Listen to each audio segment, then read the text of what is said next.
Buenos días, mi nombre es Victoria Sur, residente del segundo año de cirugía de tórax del Hospital Maciel. En el día de hoy nos toca la revisión de segmentectomías.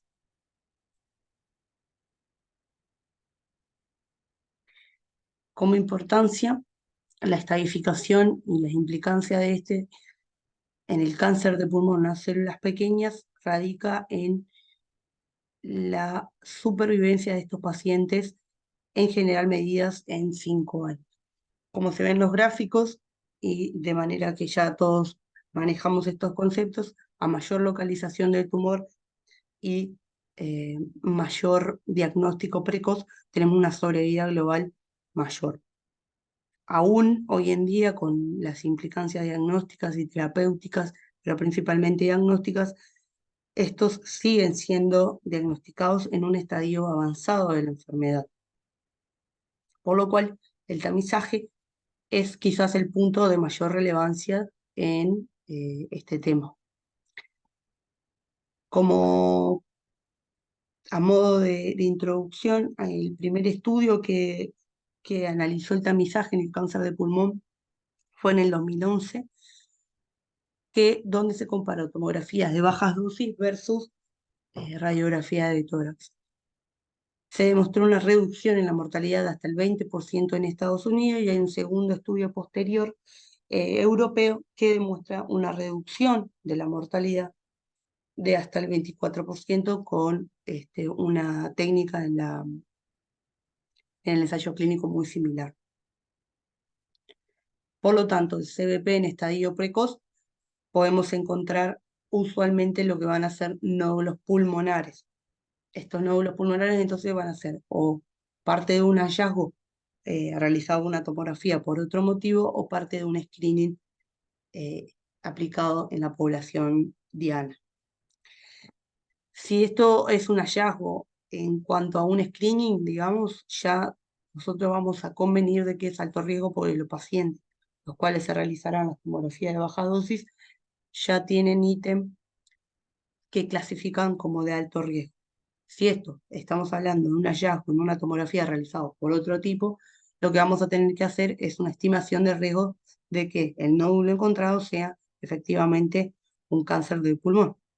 Por lo tanto, nos vamos a guiar y apoyar en los riesgos propios del paciente, así como los riesgos imagenológicos y de estudios diagnósticos invasivos que podemos realizar.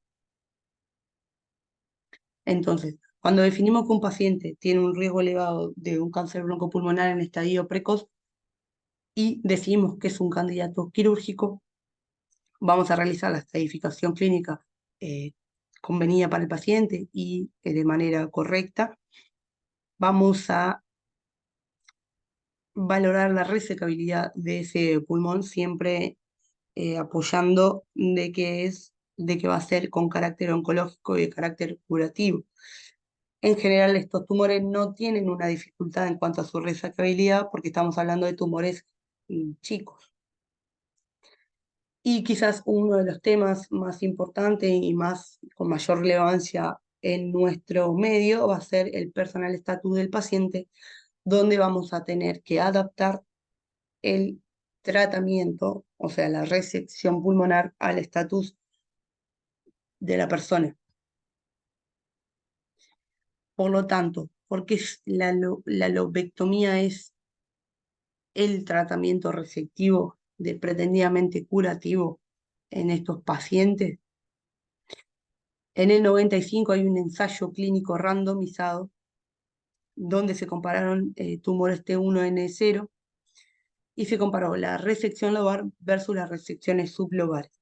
Como resultado se obtuvieron que hubo una recurrencia local de hasta 3 veces mayor en las resecciones sublobales, con una mortalidad relacionada al cáncer de pulmón 50% mayor en aquellas resecciones sublobales, con un 30% de mortalidad general. Por lo tanto, a partir de este estudio, se estableció que la lobectomía es el gold estándar como tratamiento resectivo oncológico a realizar. ¿Cuáles fueron las críticas a este estudio? Y hasta el día de hoy se sigue sosteniendo que las resecciones no fueron anatómicas y que esto puede haber sido un punto clave en la mortalidad. y que también se incluyeron tumores mayores a 3 centímetros luego en el análisis total. Mundialmente, cuando uno tiene un candidato quirúrgico, va a separar a ese paciente en aquellos que tienen un tumor menor o en aquellos que tengan un tumor mayor a 3 centímetros. Cuando el tumor es mayor a 3 centímetros, acá no hay dudas de que la resección tiene que ser una resección lobar. En aquellos pacientes que tienen un tumor menor a 3 centímetros y que es central, tampoco hay mucha duda en que la resección debe ser lobar. Pero en aquellos pacientes que tenemos un tumor menor a 3 centímetros, que es periférico y que aún más apoyado en si el tumor es menor a 2 centímetros, las resecciones sublobares se pueden imponer. Por lo tanto, las resecciones sublobares, varios estudios han querido demostrar y eh, comparar lo que es una resección lobar versus una sublobar en pacientes. En este caso, pacientes con tumores periféricos menores a 2 centímetros. El primer estudio es el Jacob 0802 del grupo japonés que comparó tumores, como dijimos, periféricos menores a 2 centímetros en estadio 1A1 y 1A2 en un ensayo multicéntrico de 70 centros japoneses que fue aleatorizado y de no inferioridad. Esto es quizás el punto más clave en cuanto a que no siendo superior a la lobectomía, sino siempre de no inferioridad. Tuvo un buen N de 1.319 pacientes y se realizó una aleatorización 1 a 1, donde 552 pacientes fueron a hacer mentectomía y 554 pacientes se refirieron a lobectomía. Los resultados a 7,3 años de seguimiento fue una supervivencia general a 5 años de 94,4% para las resecciones sublobares versus 91,1% para resecciones lobares, no siendo significativamente distintos. En cuanto a la supervivencia libre de enfermedad, tampoco se vio diferencias significativas entre ellos, teniendo unos 88% de supervivencia en las resecciones sublobares y 87,9% en las resecciones lobares. En cuanto a la recaída local, y este es quizás el punto que más llama la atención, en las resecciones sublobares hubo hasta un 10,5% de recaída local y en las lobares hubo un 5,4%. Los autores destacan que no se debe tomar ningún tipo de conclusión en cuanto a, esta, a estos resultados, dado que hay algunos otros factores que están estudiando para determinar si otro factor fue influyente en estos resultados y no solo la técnica y la resección aplicada al paciente. No hubo mortalidad ni a los 30 ni a los 90 días en ninguno de los dos grupos. Y en cuanto a la funcionalidad del paciente post-resección, medida acá a los 6 meses de la resección, no hubo diferencia significativa en cuanto a la BF1 ni a la capacidad vital forzada en ninguno de los dos grupos, dado que en ninguno se superó más del 10% de diferencia entre el preoperatorio y el postoperatorio. A destacar para las conclusiones de este tipo para este estudio, es que los tumores que se incluyeron fueron mayoritariamente adenocarcinomas y que el 45% de ellos iban a tener un componente GGO. El segundo estudio, de igual de importancia, es del grupo americano, donde también se compararon resecciones lobales versus sublobales en estadio 1A1 y 1A2. Fue un ensayo también multicéntrico de 83 centros aleatorizados y también de no inferioridad para tumores periféricos menores a 2 centímetros. El N aquí es un poco menor, de 697, y también se realizó una aleatorización 1 a 1 de los pacientes, llevándolo a resecciones sublobares a 340 y a resección lobar en 357% de los casos. A destacar, en este caso, las resecciones sublobares fueron tanto segmentectomías como resecciones atípicas. Y los resultados a 7 años de seguimiento fueron una supervivencia general a 5 años de 80,3 en las resecciones sublobares y de 78,9 en las resecciones lobares, sin diferencia entre ellos. Una supervivencia libre de enfermedad que tampoco demostró diferencia entre los dos grupos, siendo de 63 en las resecciones sublobares y de 64,1 en las resecciones lobares. Una recurrencia casi sin diferencia entre los dos grupos, de 30,4 en las sublobares y de 29,3 en las lobares. Una recurrencia locorregional tampoco con mayor diferencia, de 13,4 en las sublobares y de 10% en las resecciones lobares. Y también en la capacidad vital forzada, como en el BEP-1, tampoco hubo diferencia en este estudio al año entre la evaluación preoperatoria y la posoperatoria. La Sociedad Europea creó una serie de recomendaciones a la hora de la aplicabilidad oncológica de la segmentectomía. Este artículo fue publicado en febrero del año corriente. En cuanto a la planificación preoperatoria, se destaca que hay que tener un conocimiento de las variaciones anatómicas muy detallada, ya que podemos tener muchas variaciones, principalmente a nivel venoso, por lo cual la planificación a través de la tomografía multi-slice va a ser muy, muy relevante, así como las reconstrucciones 3D son de gran utilidad para la comprensión de lo que van a ser las estructuras anatómicas y de sus variantes, de la segmentación pulmonar individual de cada paciente, así como para la localización precisa de la lesión, y que nos va a ayudar también a reconocer las relaciones espaciales del segmento diana con el resto de los segmentos para completar una resección oncológicamente satisfactoria y disminuir los riesgos intraoperatorios.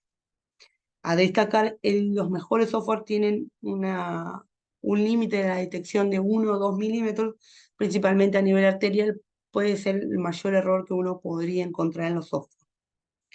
En definitiva, la planificación preoperatoria va en busca a la mejora de la seguridad del paciente.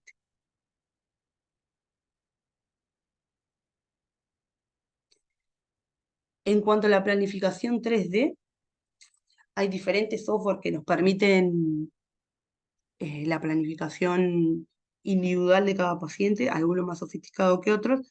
Hay unos que vienen exclusivamente para la aplicación en robot.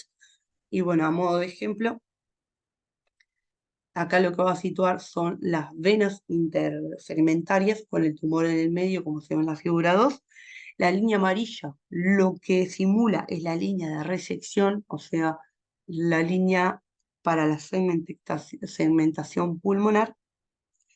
En la figura A de abajo lo que nos muestra es, a modo de ejemplo, la gran identificación de una rama arterial para reconocer las estructuras del preoperatorio.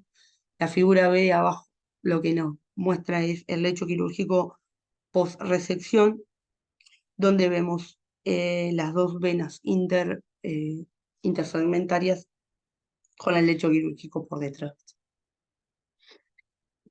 Para destacar en cuanto a la planificación 3D de estos pacientes, es que no se refleja el pulmón colapsado. Obviamente estas imágenes son tomadas en inspiración profunda y bueno, al operar nosotros lo hacemos a pulmón colapsado, por lo cual podemos tener gran variación en el reconocimiento de las estructuras y aún así las técnicas de marcaje no son ajenas a este tipo de tecnología, dado que permite a uno orientarse en el intraoperatorio, por lo cual son complementarias entre ellas y no ajenas. En cuanto al abordaje quirúrgico, hay una revisión sistemática de 7 artículos que compara la segmentectomía por video versus la segmentectomía por abierta, que era la realizada hasta ese momento. Se concluye que la VAT es técnicamente posible, que va a asociar una menor duración del drenaje pleural, así como de la estancia hospitalaria. Esto es en concordancia a todas las ventajas que tiene la video sobre la técnica abierta, con menores tasas de complicaciones postoperatorias. Hay un segundo estudio, ¿sí?, en una revisión sistemática de 10 artículos que compara las segmentectomías por video versus abierta en estadio 1A y concluye que también que las tasas de complicaciones son similares, que la video tiene una menor estancia hospitalaria con menor número de ganglios resecados. Esto quizás es el punto más criticado de la video, sabiendo que el pronóstico posterior va a estar determinado por el componente N del TNM y que no hubo diferencias significativas en términos de supervivencia global y libre de enfermedad entre una técnica y otra. Por lo cual, el consenso recomienda que la video, si bien es más compleja, se debe preferir ante la técnica abierta. En cuanto a la cirugía por robots, las ventajas son las ventajas propias del robot, como son la visión tridimensional, la ergonomía mejorada, una curva de aprendizaje que es menor, una supresión de temblores y una mejor maniobrabilidad de los instrumentos. Sin embargo, no se cuenta con estudios recientes sobre la ventaja clínica u oncológica frente a la videocirugía, y sí es superior, y esto es para todo tipo de cirugía, que hay un mayor número de estación, así como de números de ganglios resecados, siendo una ventaja superior a la video, como dijimos anteriormente. En cuanto al procedimiento, se debe tener una disección meticulosa de las estructuras iliares segmentarias para garantizar una conservación de los segmentos adyacentes. El abordaje puede ser por la cisura o abordaje sin cisura. Hay que asegurar el bronquio segmentario siempre que tiene que corresponder al segmento diana. Este es el punto quizás más clave para no dañar lo que va a ser un bronquio segmentario de otro segmento adyacente.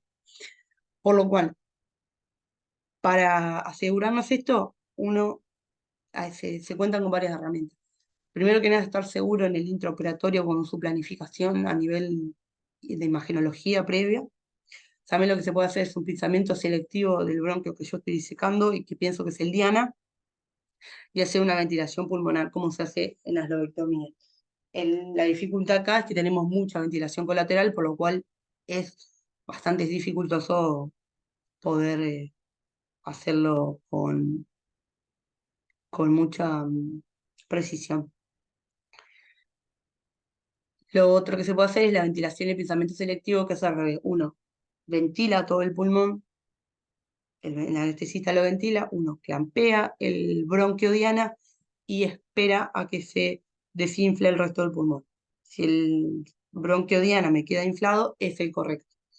Y la preferida y la recomendada en este artículo es la fibrobroncoscopía intraoperatoria por el anestesista o otro cirujano o mismo el cirujano.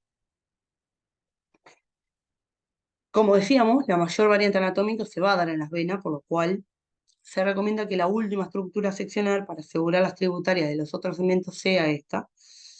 Siempre seccionar lo más periférico posible, esto es por un tema también oncológico, y se puede seccionar incluido en el parénquima. Para que una segmentectomía sea una segmentectomía conceptualmente, tiene que haber una división bronquial y arterial por separado en el segmento. La vena se puede seccionar incluso cuando uno secciona el parénquima, y aún así conceptualmente sigue siendo una segmentectomía, pero no así con el bronquio y con la estructura arterial. Y la división parenquimatosa, que hay una sección aparte para explicar exclusivamente cómo hacer la división, pero a modo de destacar en esta diapositiva que los segmentos basales van a ser los más difíciles porque estamos hablando de estructuras tridimensionales que yo las colapso y que el corte va a ser lineal, por lo cual la segmentación en esos segmentos son las más difíciles a realizar. No por las estructuras a nivel iliar, sino a nivel de la segmentación parenquimatosa. En cuanto a la linfadenectomía, hay estudios que han demostrado que durante la segmentectomía, a mayor número de ganglios resecados, hay una mayor tasa de positividad.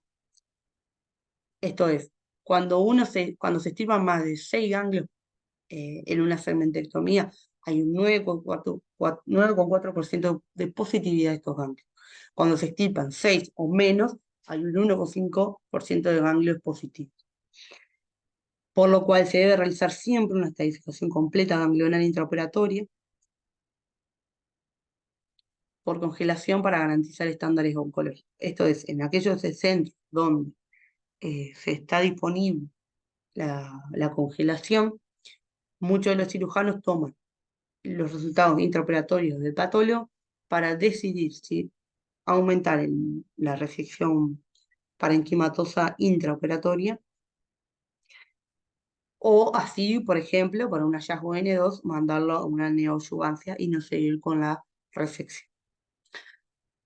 De todas formas, hay que tener muy en cuenta que los estudios por congelación, aún con los mejores patólogos, tienen una sensibilidad de solo el 85%, por lo cual es un elemento que el cirujano debe reflexionar en cuanto a eh, la conducta intraoperatoria según los resultados obtenidos.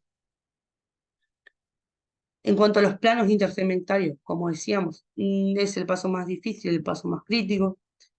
Tiene que garantizar los márgenes oncológicos con una distancia mayor a 1 centímetro o una relación margen-tumor mayor a 1.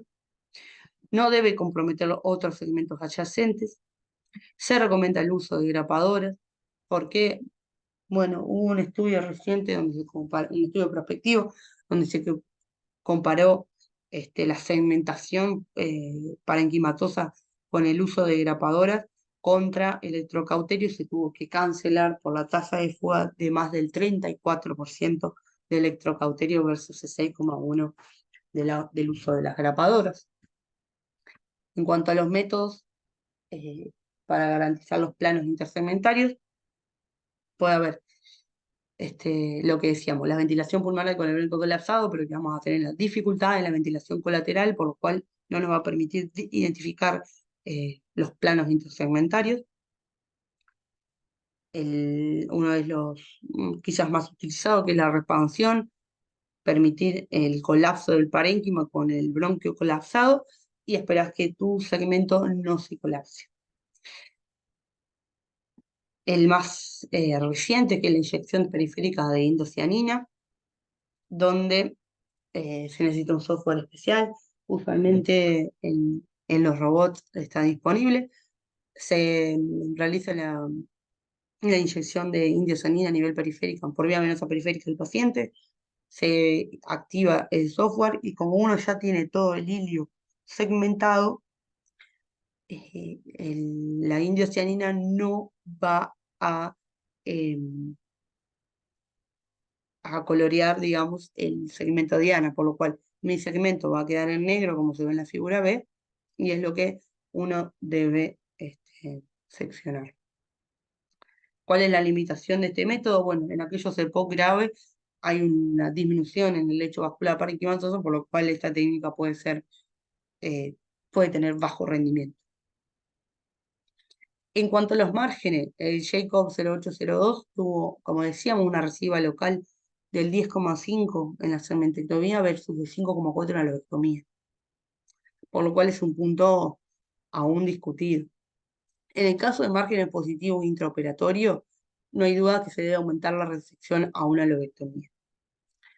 Y en caso de márgenes positivos en la anatomía patológica definitiva, la decisión será multidisciplinaria según las comorbilidades del paciente, el personal status en ese momento, sabiendo que hace poco se sometió a una resección pulmonar, la función pulmonar remanente, etc.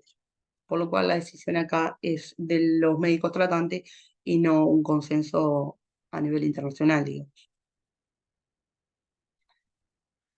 En cuanto a los ganglios positivos, hubo varios estudios que han analizado qué hacer con los ganglios positivos.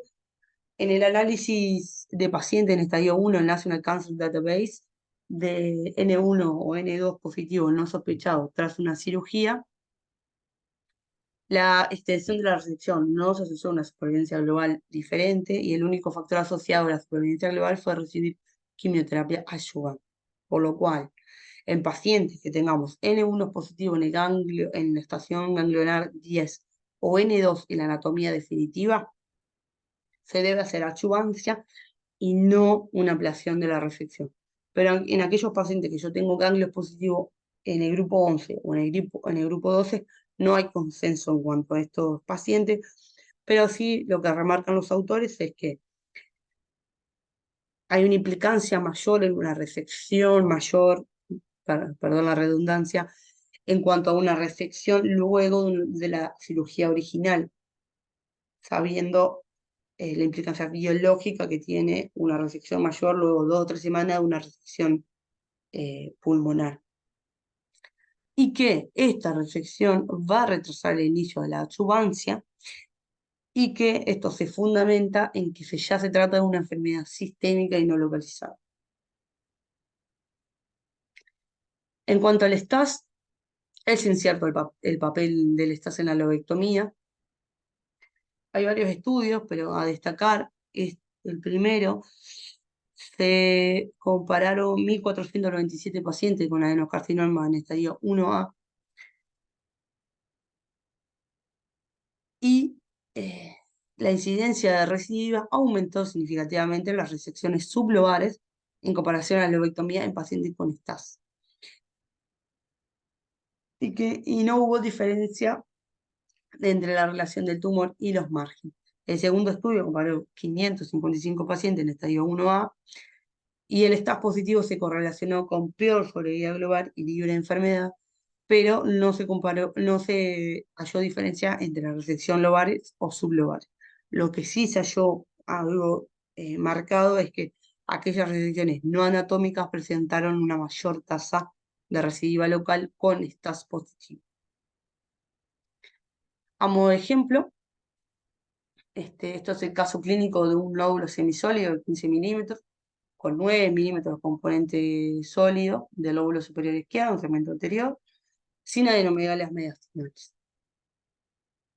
Esto es un video a modo de ejemplo de cómo marca primero su segmento a pulmón colapsado. Lo primero que hace cuando entra, para no perder luego las referencias, ya que no cuenta con ninguno de los métodos más sofisticados, digamos, para su implementación. Y luego sí va al hilio en busca de la disección de las estructuras iliares.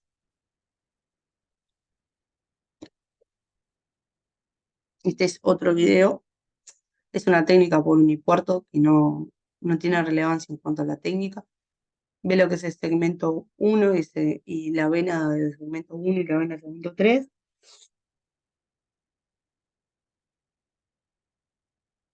Acá lo que hace primero es hacer una segmentación pulmonar primaria, porque eso le va a permitir una mejor maniobrabilidad del parénquima pulmonar para poder introducirse a nivel iliar, mover el bronquio del segmento 3 y por delante las venas del segmento 4 y 5.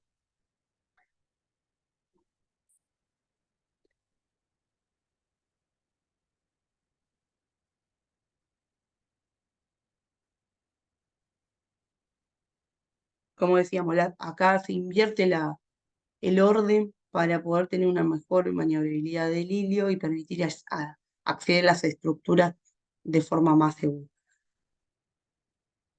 Vemos que segmenta de los dos lados, porque el segmento diana es el del medio, digamos.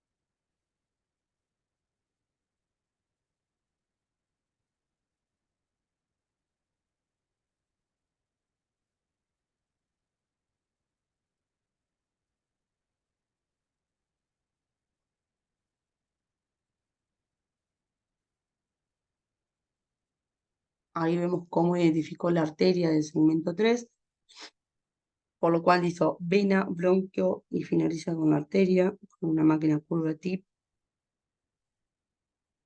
A destacar siempre los CAF de las venas, de la arteria y del bronquio debe quedar en el segmento que uno reseca para garantizar la resección oncológica en este caso.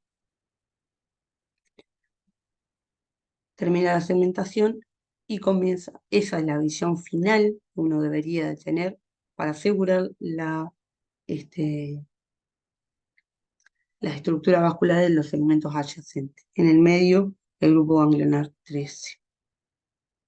Se continúa con un vaciamiento ganglionar de la misma manera que se hace en la lobectomía.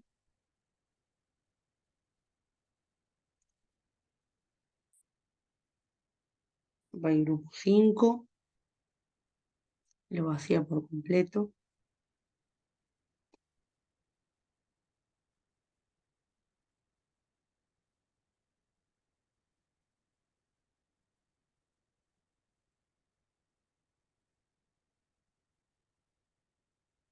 Grupo 6, de la misma manera.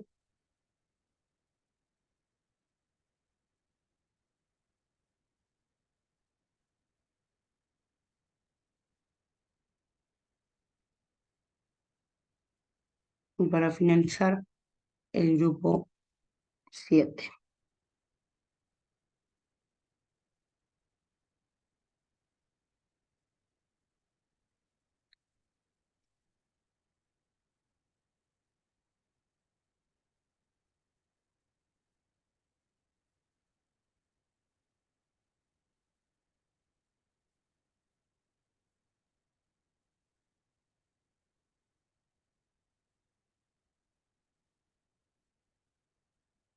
Y ese es el hecho quirúrgico final. Nada más para agregar. Muchas gracias.